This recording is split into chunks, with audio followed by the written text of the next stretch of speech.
सत्र में एक स्टॉक जो कि ऐसे बाजार में भी एक भारी गिरावट दिखा रहा है वो है इन्फो एज का शेयर, क्योंकि यहाँ पर कंपनी के जो अपडेट्स आए हैं उसमें उनकी जो रेवेन्यू है वो शायद Q1 FY26 में जो है 984 करोड़ तक आती हुई दिखेगी। माफ़ कीजिएगा, 644 करोड़ आने का अनुमान है, जो कि 984 करोड़ थी Q4 में। क्वार्टर ऑन क्वार्टर एक सिग्निफिकेंट ड्रॉप, और इस ड्रॉप के चलते स्टॉक में भी भारी गिरावट। तेजस, क्या आज 3-4% की गिरावट के साथ स्ट्रक्चर थोड़ा बिगड़ता हुआ नजर आ रहा है इन्फो एज का? या हल्का सा स्ट्रक्चर में थोड़ी वीकनेस आई है। स्टॉक ने 200 दिन की मूविंग एवरेज भी तोड़ दी है और 50 दिन मूविंग एवरेज के नीचे कंसिस्टेंटली ट्रेड कर रहा है। बट ये स्टॉक का जो एक सपोर्ट है वो करीबन 1395 से लेके 1400 के करीबन है, एक अहम स्तर है। तो अगर ये लेवल टूटता है तो मुझे लगता है डाउनसाइड मोमेंटम एक्सेलरेट हो सकता है। तो अगर किसी के पास पोजीशन है तो 1395 का एक स्ट्रिक्ट स्टॉप लॉस लगा दे। 1395 के नीचे मुझे लग रहा है ये स्टॉक नीचे में 1320 तक भी जा सकता है। तो right now we are at a make और ब्रेक लेवल।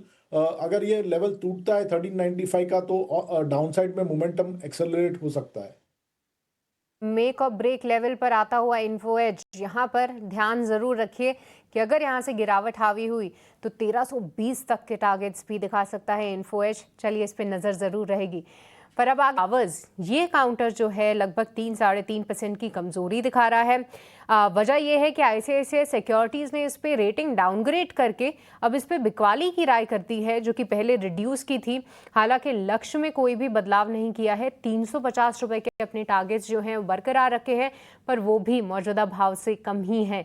एक बार तेजस, आपसे समझना चाहेंगे कैसे देख रहे हैं आप इंडस टावर्स को चार्ट्स पे, क्योंकि तेजस मुझे खास तौर से यही याद नहीं कि टेलीकॉम काउंटर्स में आखिरी बार अच्छी खासी पिटाई हमने कब आती हुई देखी थी। हमेशा फंडामेंटल एनालिस्ट से बात करें तो वो भी एक पॉजिटिव आउटलुक देते हैं, साथ ही साथ स्टॉक प्राइस मूवमेंट भी ऊपर रहता है। आज 3-4% की गिरावट के क्या मायने निकालें? देखिए, इंडस टावर की हम बात करें तो स्टॉक का चार्ट स्ट्रक्चर काफी स्ट्रांग है। पिछले 3 हफ्तों से लॉग स्टॉक लगातार हायर हाई बना रहा है ऑन अ वीकली चार्ट। ये हफ्ते ही हमने देखा कि न्यूज के चलते थोड़ी सी मुनाफा वसूली देख रहे हैं, लेकिन स्टॉक अभी भी देखेंगे तो 20 दिन और 50 दिन की मूविंग एवरेज के ऊपर ही ट्रेड कर रहा है। तो मुझे तो लग रहा है ये जो करेक्शन है एक नॉर्मल करेक्शन है और हेल्दी करेक्शन है। ये स्टॉक का जो मेजर सपोर्ट है वो करीबन 390 395 के करीबन है, और इमीडिएट बेसिस पे जो सपोर्ट है वो 408 का है। तो जब तक ये दोनों सपोर्ट लेवल इंटैक्ट है मुझे तो कोई स्टॉक में बड़ा पैनिक नहीं लग रहा है। तो किसी के पास अगर लॉन्ग पोजीशन है तो होल्ड कर सकते हैं with a positional stop loss below 390। इसमें मुझे लग रहा है ये रिसेंट स्विंग हाई बना था 430 का, वो लेवल फिर से रीटेस्ट हो सकता है। जो 430 का जो इन्होंने रीसेंट हाई बनाया था वो इंडस टावर में फिर से वो रिक्लेम करते हुए दिख सकता है। इसको ध्यान में रखते हैं। हालांकि आज 3-4% की गिरावट ज़रूर है, पर स्ट्रक्चर पूरी तरीके से बिगड़ा नहीं है, तो इंडस टावर्स को ध्यान में ज़रूर रखेंगे। पर इसके अलावा आज फिर से डिक्सन टेक्नोलॉजीज फोकस में है। कुछ ही समय पहले जो खबर आई है वो ये है कि अब वो यूरेका फोर्ब्स के वैक्यूम क्लीनर्स भी बनाएंगे। आमतौर पर डिक्सन टेक्नोलॉजीज की जब भी हम बात करते हैं तो हमेशा मोबाइल फ़ोन से ही उसको रिलेट करते हैं, पर नहीं, कंपनी और भी कई सारे प्रोडक्ट्स बनाती है और उसमें अब वैक्यूम क्लीनर भी शामिल है। पर एक बार आपसे समझना चाहेंगे तेजस, कैसे देख रहे हैं आप इसको चार्ट्स में, क्योंकि प्रमोटर सेलिंग के बाद एक प्रेशर ज़रूर था, पर कहीं ना कहीं ये स्टॉक में एक अच्छी तेज़ी निचले स्तरों में दिखाई है पिछले 2 हफ्तों में। क्या हाल फिलहाल या नियर टर्म की जो तेज़ी है वो अब हो चुकी है, या फिर अभी और भी तेज़ी आना बाकी है? देखिए, डिक्सन टेक्नोलॉजी की बात करें तो ये स्टॉक ने एक 17,000 की लेवल से हमने देखा था एक काफी अच्छा फॉल आया था, और 13,300 पे स्टॉक ने एक सपोर्ट लिया था, वहां से एक रिवर्सल दिखाया था, और लगातार स्टॉक उसके बाद तेजी की रफ्तार पकड़े हुए चल रहा है। बट अगर आज के सत्र में देखेंगे तो ये जो फॉल आया था उसका जो 61.8% फिबोनाची रिट्रेसमेंट लेवल है वो करीबन आ रहा है 15,600 के करीबन, और आज का हाई भी करीबन वो लेवल के करीबन ही है। तो मेरे हिसाब से ये स्टॉक में एक हल्की सी मुनाफा वसूली आप आने वाले दिनों में देख सकते हैं। जब तक ये 15,600 के नीचे ट्रेड कर रहा है मुझे लग रहा है थोड़ा सा कंसोलिडेशन हो सकता है।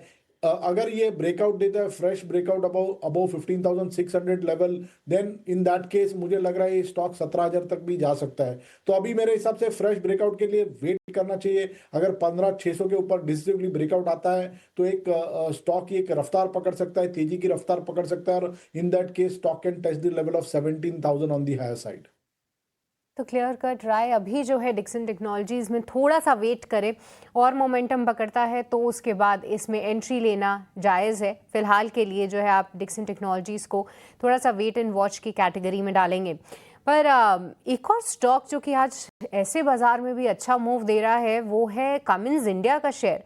अगर हम पिछले 6 महीने का चार्ट इसका दिखा पाएँ तो तस्वीर ये साफ होगी कि कहीं ना कहीं ये स्टॉक का 3,400 के लेवल को क्रॉस करने में थोड़ी अटकलें फेस कर रहा था। पर तेजस, कैसे देखा जाए इसको? क्या आज के 2% के मूव के बाद थोड़ा भरोसा आ रहा है कि क्या हो सकता है कि कमिंस इंडिया और भी ऊपर के लेवल्स दिखाए? आपकी क्या रीडिंग है चार्ट्स पे? देखिए, कमिंस इंडिया का चार्ट स्ट्रक्चर बहुत ही बेहतरीन है। स्टॉक ने अभी 2 बार जो है 3420 से लेके 3450 के लेवल से मुनाफा वसूली देखी थी, और आज भी मेरे हिसाब से स्टॉक उसी लेवल के करीबन ट्रेड कर रहा है। तो एक फ्रेश ब्रेकआउट के लिए वेट करना चाहिए। अगर ये स्टॉक फ्रेश ब्रेकआउट देता है 3450 के ऊपर तो मुझे लग रहा है स्टॉक में एक भरपूर तेजी आएगी, और इन दैट केस स्टॉक 3700 तक भी जा सकता है। तो wait for a clear cut breakout about 3450, ये एक अहम स्तर है। उसके ऊपर ही बाजार में स्टॉक में एक तेजी की रफ्तार पकड़ सकती है।